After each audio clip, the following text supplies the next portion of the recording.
بسم اللہ الرحمن الرحیم۔ السلام علیکم ورحمۃ اللہ وبرکاتہ۔ ڈیلی محمد چینل کی طرف سے آج میں اپنے دوستوں کو رسول اللہ صلی اللہ علیہ وآلہ وسلم کا ایک فرمان بتاؤں گا۔ عورت اور باریک لباس۔ ام المومنین حضرت سیدہ عائشہ صدیقہ رضی اللہ تعالی عنہا کی خدمت میں قبیلہ بنی تمیم کی کچھ عورتیں حاضر ہوئی جنہوں نے باریک لباس پہنا ہوا تھا۔ انہیں دیکھ کر آپ رضی اللہ تعالیٰ عنہ نے ارشاد فرمایا، اگر تم مومن عورتیں ہو تو سن لو، ایسا لباس مومن خواتین کا نہیں ہوتا، اور اگر تم مومن نہیں ہو تو جو چاہو کرو۔ کتاب کا حوالہ یہ نیچے موجود ہے۔ یعنی باریک لباس سے اللہ اور اللہ کے رسول نے منع فرمایا ہے، اور حضرت عائشہ رضی اللہ تعالیٰ عنہ نے بھی اس سے منع فرمایا ہے۔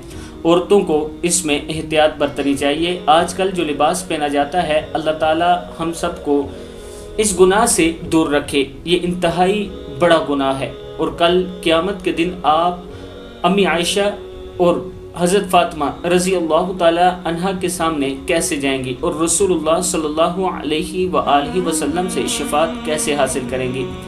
اللہ تعالی ہم سب کو معاف فرمائے۔ السلام علیکم ورحمۃ اللہ وبرکاتہ۔